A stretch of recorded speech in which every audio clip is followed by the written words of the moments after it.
Hello Super Players, it's your homie C-Rod, and in today's video, we're gonna figure out if your Dragon Ball Super cards that are growing in popularity and the cards that you own that are laying around are of any value, and we're gonna find out the rarity of your card that's laying around in your collection. So this video is gonna be split into two parts. One is gonna be based on the card's rarities and the different type of cards you could pull in Dragon Ball Super card game to figure out what type of card you have. And then the second part is gonna be based on figuring out the value of your card and seeing if it has any good price point. First things first, let's talk about the basic cards you're gonna get in booster packs. These are common cards. And in order to find out what rarity your card is, in the bottom right corner, it'll tell you the set that it came out with, the card number, and also the rarity. As you guys can see, there is a C in the corner of this card, meaning this card is a common card. When you open up cards, you're gonna be getting a lot of these. These are the basic rarity you get. Alright, so now let's go up in rarity scale. We're going to be talking about the uncommon card, which is slightly more rare than the common card. These cards are harder to pull in booster packs than the common card. If you look at the bottom right corner, it's going to tell you a UC, meaning it's uncommon. And these are going to be harder to pull. Now let's talk about a higher rarity, which are the rare cards. As you guys can see, at the bottom right corner, it has an R, meaning it is a rare. But there are variants of the rare cards. The newest sets tend to have rare cards that are not shiny. All the older sets are all shiny if they are rare cards. In Dragon Ball Super card game, the rarities change, but for the most part, an R means it's rare. Now let's talk about the super rares. As you guys can see, we have a super rare Jiren right here, and just like every other card, if you look at the bottom right, you're able to see an SR, the set it came out in, and the card number. The SRs, otherwise known as super rares, tend to be the best pulls in booster boxes and one of the highest rarity cards you could pull from a booster pack. These are the cards you want to get and are valuable. Now let's talk about the special rare cards. As you guys can see, we have the same two cards right here. This one says SR, meaning it is a super rare. On this Vegito card, it's the same card. It says SPR, meaning it is a special rare. These are the same exact cards, do the same ability as each other, only one is a special rare. Special rares are one of the highest rarity pulls you can pull in a booster box. Now we have gotten into the promo cards. These promo cards can be obtained in different ways. It usually says PR in the bottom right corner of the card, signifying that it is a promotional card.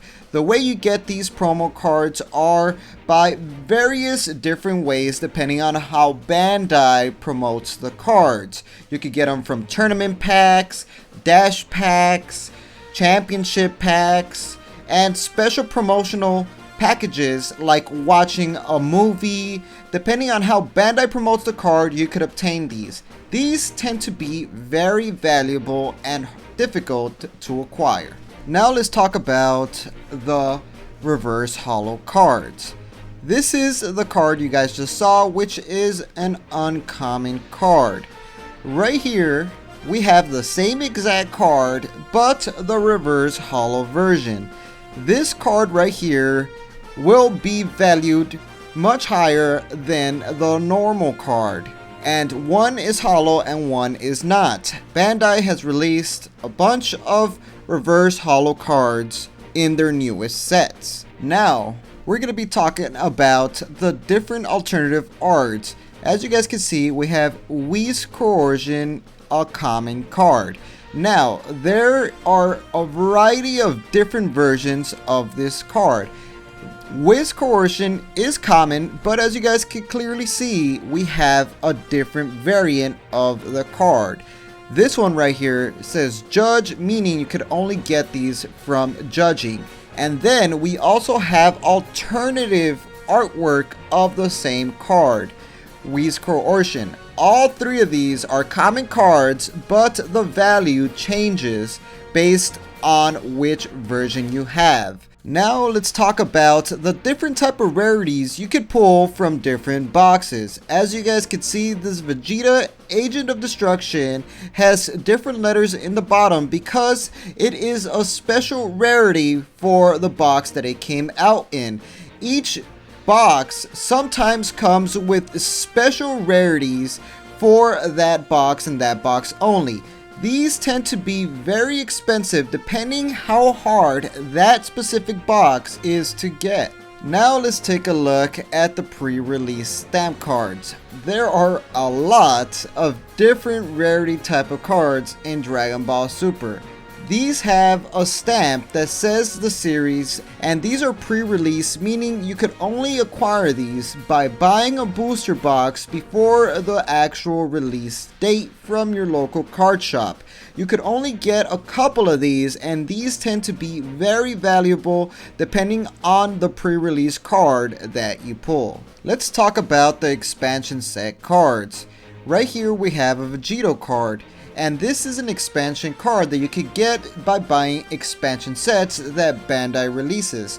Both of these have an EX in the bottom right corner, and that means you could only get these by buying the set that the card comes out in.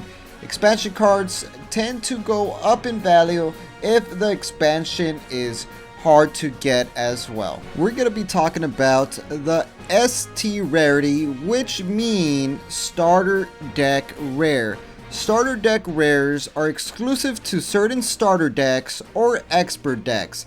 Some of these cards could come in holo or non-holo, but these could only be acquired through purchasing a starter deck or an expert deck. These tend to be very valuable, like the Paragus, because the starter deck for the Broly is going for a lot.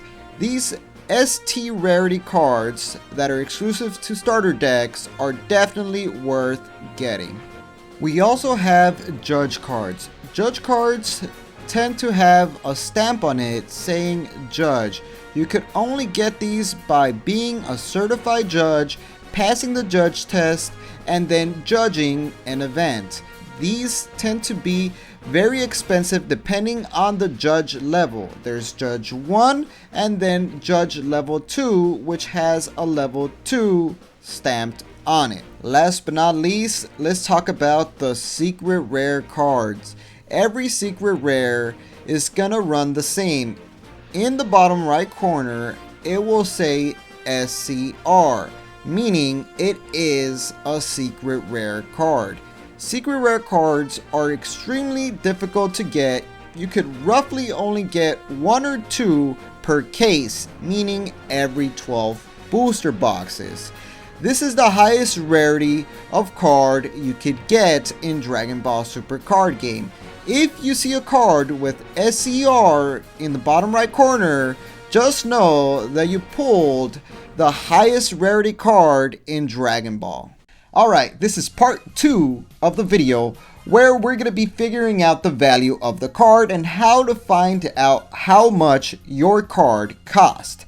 And right here we have TCGPlayer. It's an amazing website. It's pretty much the Amazon for all card games. And you're able to find the specific card that you want through the search engine. Then we also are going to be looking at eBay. eBay is another online platform where people are able to sell anything, to be honest, from card games to toys. And we're going to be searching for the card. For the sake of this video, we're going to be searching for Son Goku and Vegeta Apex of Power, which is a secret rare. So we're gonna go to the search and just put in Son Goku, and we got a subscriber. Feel free to subscribe for more Dragon Ball Super card game content. And look at that, we got another one. So we're gonna search Son Goku Apex and Vegeta Apex of Power. So once you search for the card, you're gonna get a listing, and there are a wide range of lists and prices for the Apex of Power card. So roughly you could see how much the card cost. And sorry for the last collection video that I made, the $1 million Dragon Ball Super card game video. I'm a pretty new collector. I've never collected anything in my life, and sorry if I mispronounced the grading companies. Super sorry about that. Feel free to watch that video though. It's a really good video. The guy has an amazing collection. But as you guys can see, running back to this, we have Son Goku and Vegeta Apex of Power. You're going to be able to see listings. You can go ahead and click on it, and as you could see, the price roughly will come out right here. That's in euros, but $5,000 someone is selling this card for. You could search the card on eBay, and you could also search the grading on it, like a graded version on it, and usually the graded version tends to go up in price. Then you could also search TCGPlayer. If you use the link in the description, it will help our channel out a lot for us to make better content for you guys. So feel free to click in the description and it'll take you to this website. Now let's search for the card we want. You can do this for any card game. It doesn't have to just be Dragon Ball. You're gonna go ahead and just click, and the card that you search for will come out. See, as you can see, a lightly played Goku card cost $1,799. Not every card in Dragon Ball Super card game is expensive. Depending on the rarity of the card, it tends to, influence the price. If it's a common card, most likely the card will cost cents. If it's a secret rare, it will cost a lot more, like usually over the $100 price point. And you could do this for any card that you want. Just be sure to search for the special rarity card, and also search for the stamping or the alternative artwork of the cards, because that really does influence the price and the value. So hopefully you found this video informative and helpful. Feel free to subscribe for more Dragon Ball Super card game content. Leave a like on this video if you found it helpful. Share it to any of your friends that are trying to get into Dragon Ball Super, because this is an awesome hobby to have that tends to have some good return in the future. So like we always say, y'all stay Supah.